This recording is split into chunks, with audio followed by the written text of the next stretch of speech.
Hey there, do you dream of escaping into a book? Maybe your escape includes a cozy cabin in the mountains or a magical town along the coast. Either way, you're in the right place. Welcome to Literary Escapes with me, Becky. This year on the podcast, we're exploring the United States. So every week I'm going to bring you a new book set in a different state. So let's see where we're going today. Welcome back to the Literary Escapes podcast. I am Becky, and we are states through books. And today, our second to the last state, we are visiting Delaware.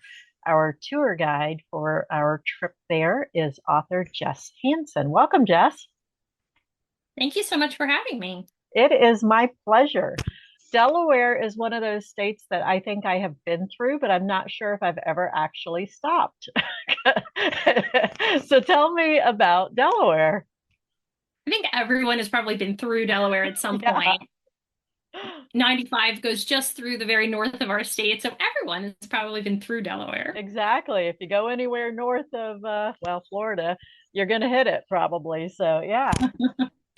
So, Probably. There's not much to Delaware. one of the things that I love about that whole area is that you're so close to so many other places. And like Yes. in Florida, where I live, it takes hours to get anywhere. And to get to the bottom of the state, to get to the top of the state, it's a solid, 4 to 6 hours, depending on, where you are. So I love that up in that area, within an hour or two, you can be somewhere completely different. Absolutely. Yeah. And I live in about like the middle of the state, so I have the Nice. best of both worlds. I can be to the top of our state in about 45 minutes or to the beach. So it just That's depends on which awesome. direction I want to go. Nice. So what are the beaches like up there? Crowded.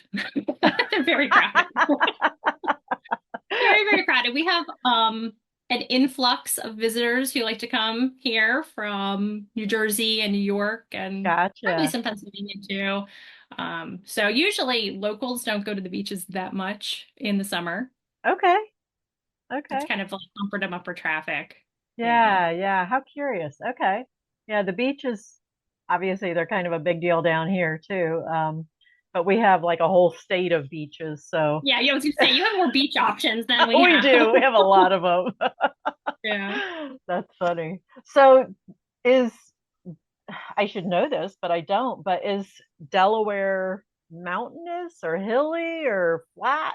Not at all. Very flat, very Okay. flat. The very top of our state, the northernest area of our state, is a little hilly, I Okay. guess. For us, it's hilly. Okay. Probably Yeah, for I everyone hear who you. lives in the mountains, it's still flat, but And no, it's super flat. There's we have a little bit of rise in our neighborhood. There's a hill, and we call it the Big Hill. no So when we big. walk and go up the big hill, it always I feel very accomplished. So That's funny. I Yeah, get our big that. hill is probably little league fields where all the kids like um, go sledding when it snows. Oh, That's our fun. big hill. Okay. And does it snow much in Delaware? Do you get a lot? It kind of depends on the year we have, previously, but right now this morning it was 22 on my Oh, walk. okay. So That's a not little chilly. enjoying that. Yeah, a little chilly, a little Phew. chilly. But we Yikes. have all the seasons here. That's what's really nice about this state is we get to enjoy everything. I That's mean, I'd awesome. prefer to enjoy a little less of 22, but Yeah, take it. I It's hear part of the you. package. That's awesome. Yeah, we don't get a ton of anything other than summer. So, although this morning it was, I think, 40 when I got up. So that's chilly. I I It's cold did for break you. out my big coat. So That's so funny. It's a different perspective, I suppose. yeah, definitely. Definitely. I have a friend in Norway who her summer temperatures are like when we start breaking out the jackets. That's our Oh, winter wow. temperature. So she always laughs at me when oh my gosh, I'm so cold. And she's like, Yeah, yeah, right. we're in t-shirts with that. Yeah, she's like, boo-hoo. Yeah, exactly. Yeah, that would be amazing to travel to Norway, but I don't know now. It'd be really cold. Right You'd now have it'd to probably only be go pretty during their cold. summer. Yeah, definitely. definitely. So, how and when did you become an author? Oh. I think probably most of us have always been writers, right? I think that's probably the pretty Mhm. typical answer. That's a lot Uh, of, yeah. like I remember just being in the summer as a small child, always writing and illustrating stories and Oh, that's so fun. recording them on my cassette tape to listen to back later, like I think we've probably always all been doing that. I started out doing historical research and writing after Oh, college, okay. which I loved. But that kind of segued into fiction. I Okay. was just kind of looking for more information, more stories in between, dates and places and names Sure. of my historical research. So, did you write historicals at all or just contemporary? Contemporary so far. I do have a few historicals written, but that perfectionist researcher historian in me is like, I don't know if it's ready. It might need a little something else. Let's, recheck 25 more things. So the contemporaries to me are just, I don't want to say easier, but Yeah. it's all fiction. So I'm not worried about anything being perfectly accurate. Wrong. Yeah.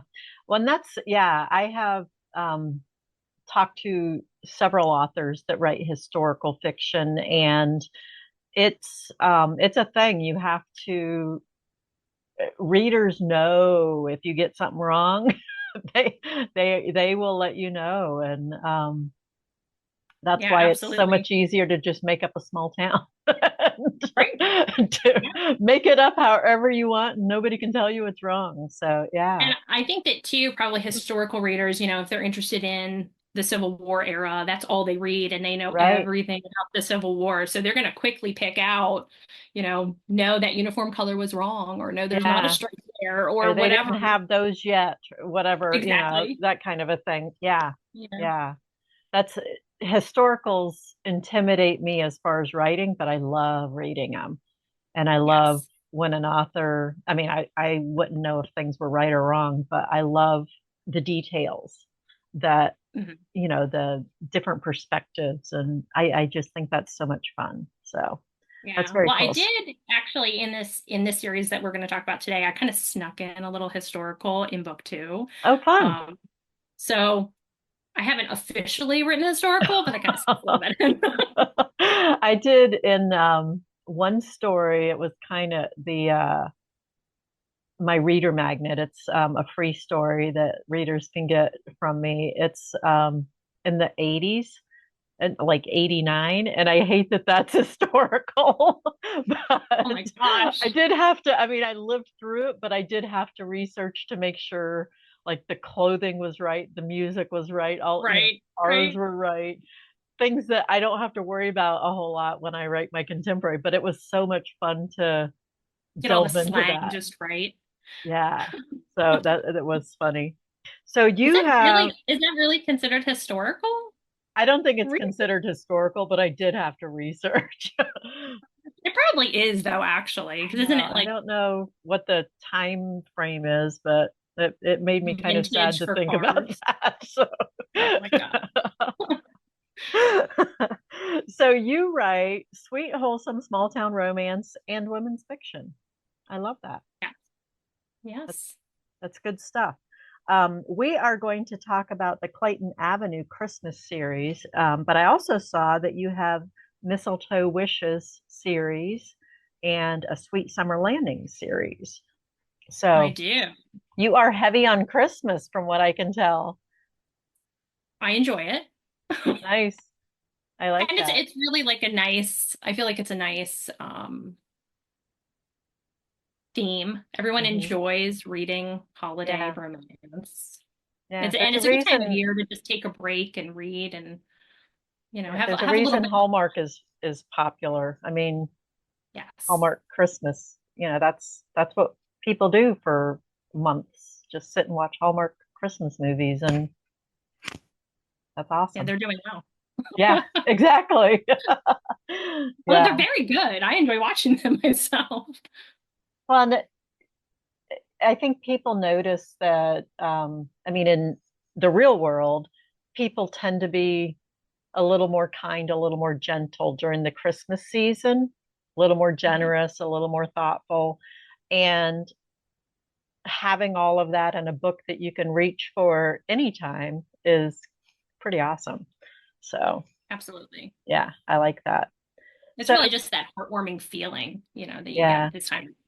And there's so many fun things about Christmas that go into the books, all the different traditions that people have, the festivals, the parades, whatever small town fun stuff that happens. All of that is so fun to read. And Absolutely. yeah, good stuff. Good stuff. So we are reading The Hope of Christmas, which is the first book in the Clayton Avenue Christmas series. Tell us all about that. I love this new series. Love, love. Um, I think there's going to be extra. There's going to be an extension Awesome. to the series because I Oh, loved it that's so so much. fun. I read this series a little differently. The first book, The Hope of Christmas, is all about Sadie. Okay, Sadie's 40 years old, and she's the granddaughter of the story. The second book, we kind of go back in time a little bit to the 1950s, and we fun. learn about her grandmother. And then the third book, not quite historical, but late 90s, we get all of the backstory about her mother, but throughout all of the books, there's a story arc for Sadie. So her story Oh, continues that's through cool. all of the books because And I love everything, that they're it's all connected. three generations. How cool is that? Yeah, That's a which I fun love. idea. Yeah, I like, I mean, one of the things I love about series, just in general, is being able to stay in the world, but learning more about people's history, their families, all of that it goes to that research that you enjoy. I mean, it's that same feeling of learning more about people, about their history. Um, that's fun. I like that. When it's fun too because the reader can see the fictitious town of Hollyoak, Delaware, throughout the years. So the town changes, but the Yeah. street that they live in remains the same. They all live in the same house. Oh, So it's the that's same fun. house in every book on the same street. So it's a lot of the same neighbors. Okay. Um, it's fun how it's all connected. But in the Hope of Christmas, Sadie is getting over the loss of her beloved grandmother, Oh, and she inherits her home and her secondhand bookshop okay. downtown. Fun. So she's trying to figure out how to navigate life all by herself. Well, not all by herself. She has a dachshund named Arthur. And very, very fictitiously, if anyone is familiar with dachshunds, her dachshund is very well behaved and very rarely barks. But that is not true in real life. Spoiler alert. Or at I least love not in my that. life. That's awesome. That was maybe wishful writing, but still, That still is very part of it sweet. all. Yeah. That's awesome. Um, And so they have a decorating contest on their street. Her neighbor, who has a party every year, puts out the idea of this contest for everyone on the street, and he will decide, really just bragging rights, who decorated the best. Okay. And she's not really sure how to balance it all. And of course, back into town comes her twin brother's best friend and Mhm. her crush, her entire lifelong crush. Yeah, And he's yeah, back just for Christmas. of So it has course. all those little elements that we love in hallmarky feeling, heartwarming stories. Love that. Very cool. And then you said the second book delves into grandma's history. Yes. Sadie finds her grandmother's journal, Oh, and throughout the Christmas season, she's reading entries in the journal. And that was probably my favorite book that I've ever written because it was my first time doing first person POV writing. oh, So okay. the grandmother's journal entries are written in first person Of course. because Yeah. that makes sense. That's how she would have written them. Right. Um, and I loved that. So that coupled with, the historical element of it, it's really fun. That's really fun. Yeah. And so do these take place, they all take place over Christmas, but is it different Christmases or? Different Christmases, yes. Okay. Okay. Yeah. Very cool. I love that. That sounds like a lot of fun. And so, this is your newest series, is that correct? Yes. Nice. And there's 3 books to it with the potential of more. Potential of more. Yes. Nice. I like that. So, what are you working on right now? I'm taking a little Nice. break, although we're never really not working, right? Brain still goes, yeah. So in my brain, I'm thinking about what's the 4th book, what's going to happen next. I think it's going to be sort of an offshoot series with her twin brother, who is Oh, a super nice. fun character. He has a little sarcasm, always has a Nice. little something to say. So that's what I'm working on in my mind while I'm doing Awesome. all the get ready for the holidays stuff this time of year. Very good. And so, when you read, what do you like to read? That is a wonderful question. I have an obscene to be read list, Yeah. obscene, and I usually find myself reading and rereading what I'm writing for editing. Right? Yeah. So by the time I actually sit down to read something else, I'm like ready to fall asleep. And I wish that I was get not the that. case because I have so many things that I would love to read. This year has challenged me because you are our 49th author in the year, and I can't say that I've read every single book, but I have read most of them. And Wow. it has been a challenge trying to keep up with reading the books, and it's not always on time. I can tell you that. I Yeah, I can't, can I imagine. don't get to all of them.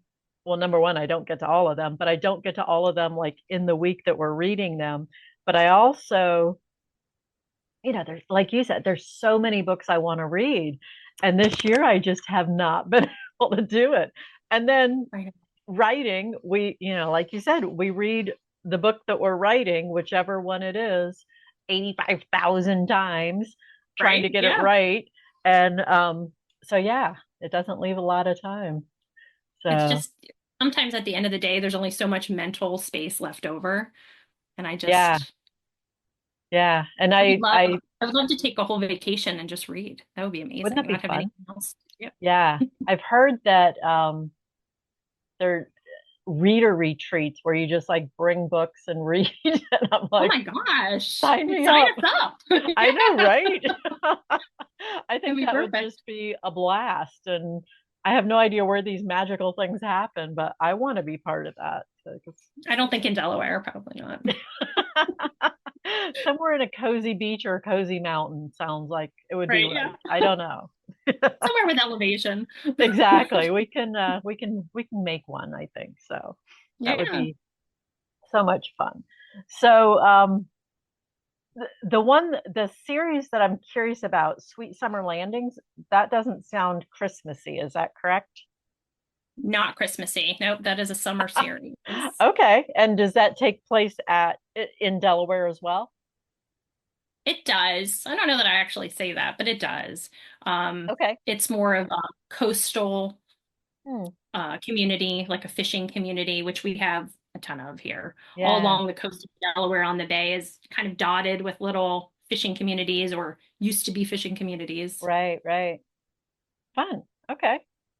I like summer books that are set on the coast. I think that's a lot of fun. So I have to keep those in mind for the summertime because that will be a lot of fun. Well, Jess, thank you so much for joining me today and sharing about Delaware and about your books. It has been a lot of fun. I might have to stop in Delaware now.